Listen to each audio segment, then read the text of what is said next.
तो mental math class 10th का next part कर लेते हैं। मैं हूं हरीश सर और आप सभी बच्चे देख रहे हैं आपका अपना यूट्यूब चैनल चलो कदम बढ़ाए।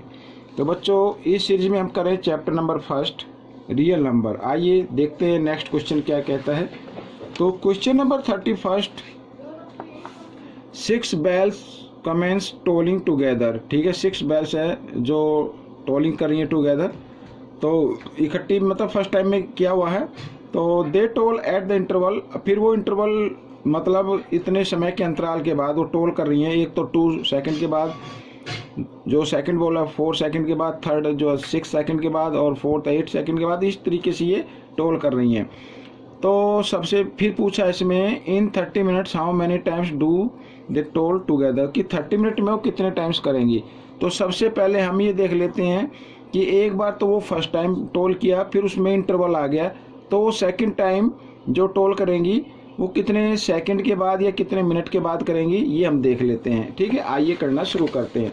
जब कभी भी बच्चों इस टाइप का क्वेश्चन आए तो जो भी टाइम दिया हो, डेज दिए हों, तो आपको उनका क्या निकाल लेना है, एलसीएम निकाल लेना है। और जो भी एलसीएम आएगा तो अगर सेकंड है तो उतने सेकंड के बाद वो इकट्ठा करेंगी टोल, और डेज है तो उतने डेज के बाद आ जाएगा, मिनट है तो उतने मिनट के बाद। आइए कर लेते हैं। 2 1 2, 2 2 4, 2 3 6, 2 4 8, 2 5 10, 2 6 12।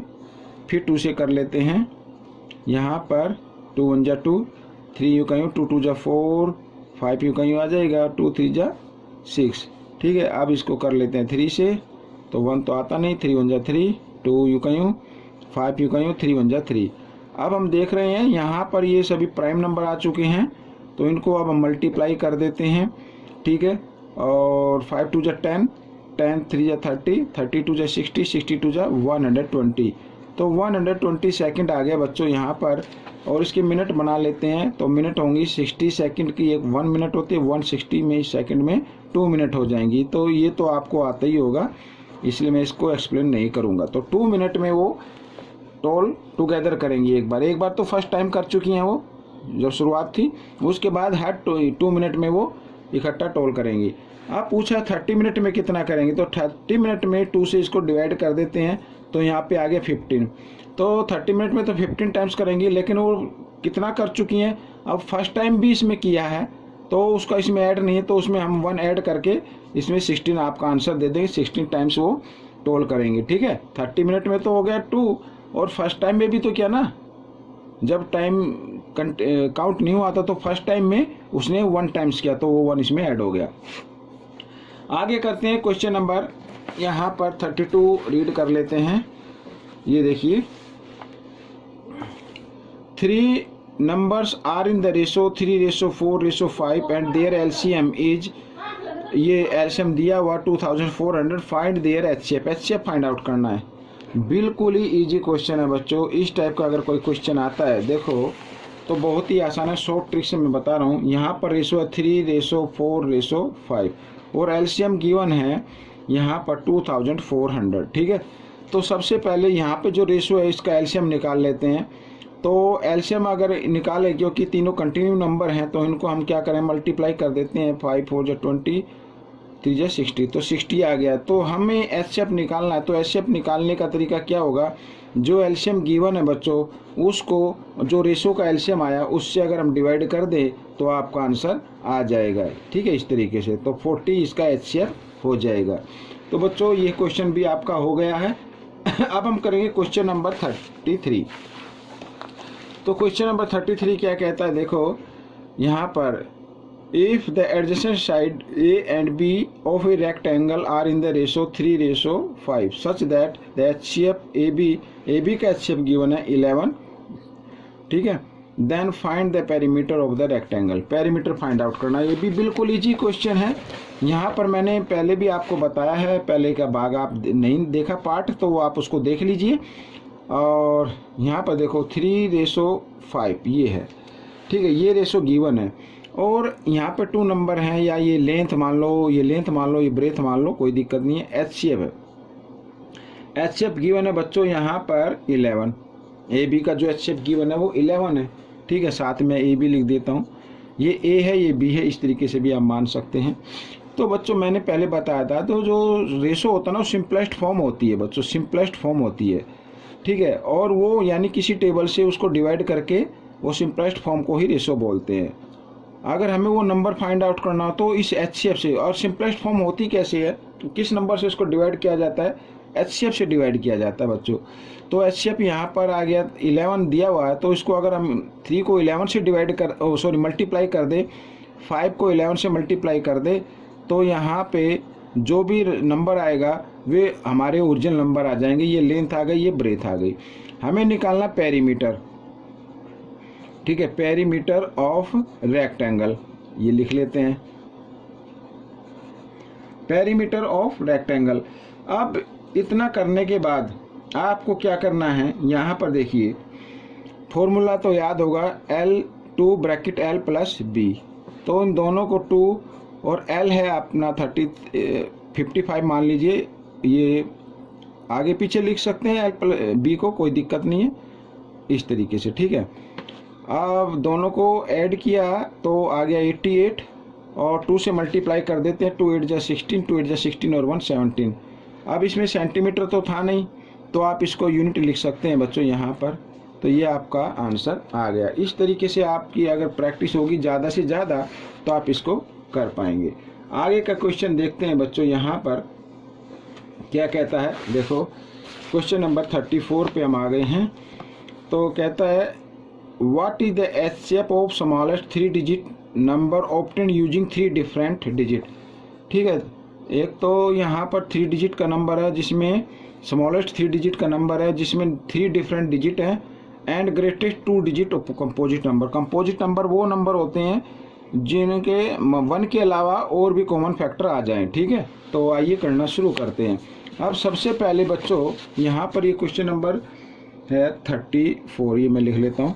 तो स्मॉलेस्ट जो नंबर होगा हमारा होता तो ये है, ठीक है, लेकिन इसमें तो 2 डिजिट आए, इसमें पूछा 3 डिफरेंट डिजिट लेने हैं, तो 101। अब ये देखा तो ये तो कंपोजिट नंबर नहीं है, तो नेक्स्ट 102, ये जी हाँ ये कंपोजिट नंबर हो जाएगा। एक तो ये आ गया, फिर 2 डिजिट का लार्जेस्ट नंबर यानी ग्रेटेस्ट नंबर हमें लेना है, वो भी कंपोजिट होना चाहिए, तो वो होगा 99 12। अब हमें इसका निकालना है क्या, HCF निकाल सकते हैं आप इसका। तो HCF निकालने के लिए यहाँ पर जो ग्रेटर नंबर है वो अंदर रखना डिवाइड के साइन के, और स्मॉल नंबर से इसको डिवाइड कर देना इस तरीके से, ठीक है। यहाँ पर डिवाइड किया तो 3 आ गया, और इधर ये फिर डिवाइड का साइन बनाए, 99 को रखे, 3 3 जा 9 ये आ गया, और 3 3 जा 9 ये आ गया। यहाँ पर अगर करेंगे तो लास्ट में हमने किया है 3 से, तो HCF आपका आ गया बच्चों 3, तो ये आपका आंसर निकल गया, ठीक है, इस तरीके से। अब हम करेंगे क्वेश्चन नंबर 35। तो 35 को भी हम रीड कर लेते हैं, क्या कहता है क्वेश्चन नंबर 35। देखो, the length of a rectangle is LCM, ठीक है ना, ये लेंथ गिवन है LCM AB, ये AB है, and breadth of the rectangle is HCF AB, then what is the area. तो एरिया उसका फाइंड आउट करना है। अब मैं आपको बताता हूँ बच्चों, देखो बहुत ही आसान क्वेश्चन है ये। AB को देख के कुछ बच्चे डर जाते हैं। मान लीजिए जैसे ये है, ठीक है, यहाँ पर ये लेंथ है, ये लेंथ, ये ब्रेथ है, और ये लेंथ जो है LCM में गिवन है, ठीक है, LCM यानी A और B। अब AB का LCM लें तो क्योंकि 2 कंटिन्यू नंबर आते हैं तो उनको हम क्या कर देते हैं बच्चों, मल्टीप्लाई कर देते हैं, तो AB आ जाएगा, ये LCM आ गया, समझ लीजिए। और ये ब्रेथ हो गई, ब्रेथ HCF में गिवन है यहाँ पर, और ये भी क्या है, कंटिन्यू नंबर है A और B। जब कंटिन्यू नंबर का हम HCF लेते हैं तो बच्चों वो आता है 1, ये याद रखना, 1 आता है कंटिन्यू नंबर का HCF 1 आता है। तो एरिया हमें फाइंड आउट करना है, तो बिल्कुल ईजी है, एरिया ऑफ रेक्टेंगल, कोई ज़्यादा मुश्किल नहीं है, शॉर्ट में मैं आपको बता रहा हूँ। तो एरिया क्या होता है, देखो लेंथ तो हो गई ये, और ब्रेथ हो गई 1, तो AB को 1 से मल्टीप्लाई करें तो AB आएगा, और इसको हम स्क्वायर यूनिट लिख सकते हैं यहाँ पर, क्योंकि इसमें भी सेंटीमीटर वगैरह कुछ नहीं दिए हुए। तो ये आपका आंसर बन गया है ना, छोटा सा क्वेश्चन। तो बच्चों इस तरीके से अगर एक बार समझ में ना आए तो दोबारा आप देखें वीडियो को, फिर भी समझ में ना आए तो आप मुझे कमेंट्स कर सकते हैं, ठीक है। आइए करते हैं क्वेश्चन नंबर यहाँ पर 5 हम कर चुके हैं, 36 कर लेते हैं। HCF देखो यहाँ पर if HCF AB equal LCM AB, ठीक है, यानी HCF और LCM दोनों इक्वल हैं। What is the relation between A and B? तो A और B के बीच में क्या रिलेशन होगा जी? जब दोनों इक्वल है तो A और B भी इक्वल होंगे। तो इसका आंसर मैं नहीं समझता कि इसको मैं लिखूं, अगर आप चाहते तो लिख देते हैं। तो रिलेशन क्या होगा, A और B भी क्या होंगे, इक्वल होंगे। जब LCM HCF इक्वल है तो A और B भी इक्वल होंगे, ठीक है ना। तो ये आपका आंसर रहेगा। तो ये तो मूर्ख बनाने के लिए कुछ क्वेश्चन ऐसे डाल दिए जाते हैं, मैं नहीं समझता कि इस टाइप के क्वेश्चन आने चाहिए। आगे देखो क्वेश्चन नंबर 37 क्या कहता है, इफ़ HCF 20 और P इक्वल टू, यहाँ पर ये 2 नंबर है बच्चों, ठीक है, ये HCF एक्चुअली में, और LCM इन्हीं नंबर का LCM दिया 60, तो then what is the value of P? तो P की वैल्यू बतानी है हमारे पास बच्चों। देखो यहाँ पर हमारे पास नंबर है, ये नंबर मैं लिख देता हूँ, एक तो 20 है और एक P है, ठीक है, ये नंबर हो गए। और HCF यहाँ पर आया हुआ बच्चों इनका 2, ठीक है, एक बार फिर देख लेता हूँ। HCF है 2 और LCM है बच्चों 60, LCM है 60, ये आ गया, ठीक है। तो हमें P की वैल्यू निकालने में सेकंड नंबर आपको निकालना है, वो तो फॉर्मूला आपको याद ही होगा, HCF मल्टीप्लाई LCM और बाय में फर्स्ट नंबर है 20, ठीक है। अब 23 जा यहाँ पर आप डिवाइड कर दीजिए, 3 2 जा 6, तो P की वैल्यू 6 आ गई बच्चों। तो इस तरीके से ये क्वेश्चन भी आपका सोल्व हो गया। तो बहुत ही ईजी क्वेश्चन है, कोई ज़्यादा मुश्किल नहीं है।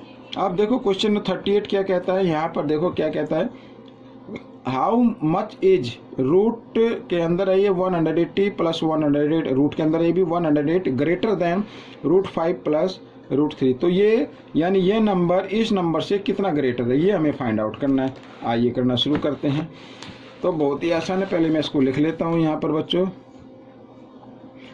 180 प्लस √108 ऐसे लिखा हुआ है जी हाँ, और इसको ब्रैकेट में डाला गया है। हमें बताना है ये ग्रेटर कितना है किससे, √5 प्लस √3, इनसे ये नंबर कितना ग्रेटर है, ये ग्रेटर है।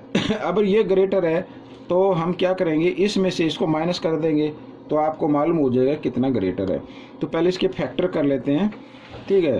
तो 180 के फैक्टर कर लेते हैं पहले, क्योंकि जिसका पेयर बनेगा उसको हम बाहर रख सकते हैं। तो 90 पे जाएगा, 2 से फिर करेंगे तो 45 पे जाएगा, और 3 से फिर करेंगे तो ये 15 पे जाएगा, और फिर 3 से करेंगे तो ये 5 पे जाएगा। तो इतने ही होंगे, ये पेयर बन गया 2 का और 3 का। तो इसमें से 1 नंबर हम बाहर निकाल सकते हैं, 3 के पेयर में से भी 1 ले लीजिए, और इसको हम इस तरीके से लिख सकते हैं, √180 को इस फॉर्म में लिखा जा सकता है, 3 2 जा 6, यानी आगे हम इसको इस फॉर्म में भी लिख सकते हैं, ठीक है। अब यहाँ पर प्लस का साइन, अब बच्चों ये यहाँ पर 108 गिवन है, तो 108 के भी हम फैक्टर निकाल लेते हैं। 2 से करते हैं, 2 5 जा 2 4 जा, फिर 2 से 2 यहाँ पर आएगा, 2 जा 4, 2 7 जा 14, फिर 3 से, और इस तरीके से 3 3 जा 9 और 3 1 जा 3। तो 3 का पेयर बनना है, 2 का बनना है, तो इसमें से भी एक नंबर बाहर निकालें तो 6 आ जाएगा।